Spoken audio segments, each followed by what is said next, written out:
এই শেখ হাসিনা এখন গিয়ে খুনের নেশায় মাতাল হয়ে নরেন্দ্র মোদীর সাথে আখড়া করেছে।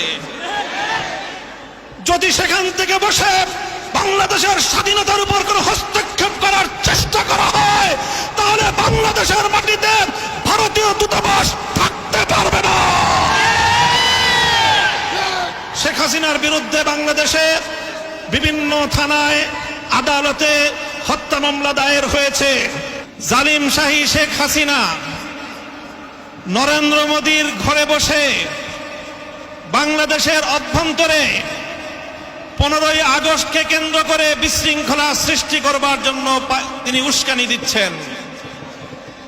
বলতে চাই, আওয়ামী লীগের, যুবলীগের, ছাত্রলীগের যারা বিগত 15 বছর পর্যন্ত হাতুড়ি লীগের ভূমিকা পালন করেছেন, মনে রাখবেন এখন বাংলাদেশ আর সেই 16 বছরের ফ্যাসিবাদী পরাধীন বাংলাদেশ নয়। এই বাংলাদেশ আজ স্বাধীন বাংলাদেশ।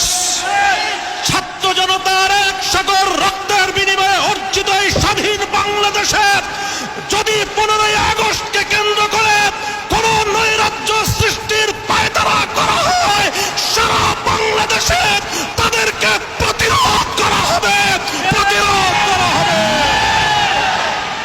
হেফাজতে ইসলামের নেতা কর্মীদেরকে আমি আহ্বান জানাতে চাই, আগামীকাল 15ই আগস্ট, 16ই আগস্ট এবং গোটা আগস্ট মাস জুড়ে আমাদেরকে সতর্ক থাকতে হবে।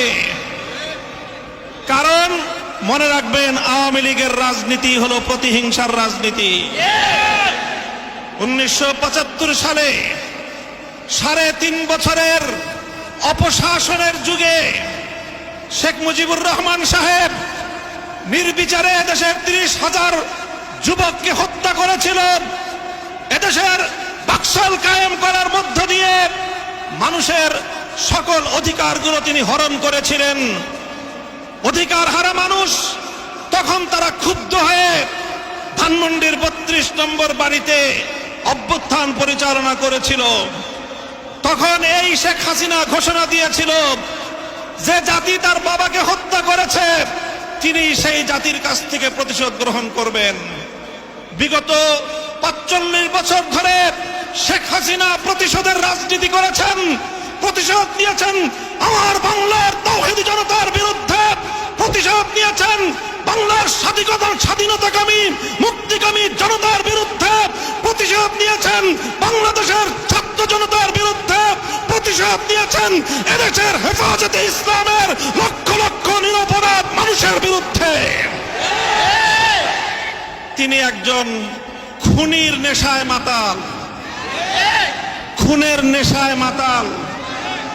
আপনারা লক্ষ্য করে থাকবেন, যারা মাতাল হয়, মদখোর হয়, তারা সারাদিন যে যেখানে থাকে, দিন শেষে রাতের বেলায় সব মাতালগুলো একসাথে হয়ে মদ্যপান করে মাতলামি করে।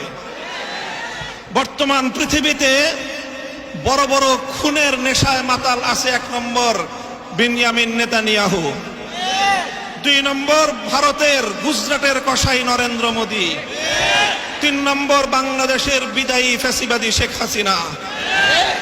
এই শেখ হাসিনা এখন গিয়ে খুনের নেশায় মাতাল হয়ে নরেন্দ্র মোদীর সাথে আখড়া করেছে। যদি সেখান থেকে বসে বাংলাদেশের স্বাধীনতার উপর কোনো হস্তক্ষেপ করার চেষ্টা করা হয়, তাহলে বাংলাদেশের মাটিতে ভারতীয় দূতাবাস থাকতে পারবে না। শেখ হাসিনার বিরুদ্ধে বাংলাদেশে বিভিন্ন থানায় আদালতে হত্যা মামলা দায়ের হয়েছে। আমি আহ্বান জানাতে চাই, খুনি হাসিনাকে ধরে এনে বিচারের কাঠগড়ায় দাঁড় করাতে হবে। প্রিয় সাথী ও বন্ধুগণ, বক্তব্য শেষ। ইনশাআল্লাহ বিগত দিনে যেভাবে আমরা রক্ত দিয়েছি পিলখানায়, যেভাবে আমরা রক্ত দিয়েছি শাপলা চত্বরে, যেভাবে আমরা রক্ত দিয়েছি মোদী বিরোধী আন্দোলনে হাটহাজারীতে, যেভাবে রক্ত দিয়েছি আমরা মোদী বিরোধী আন্দোলনে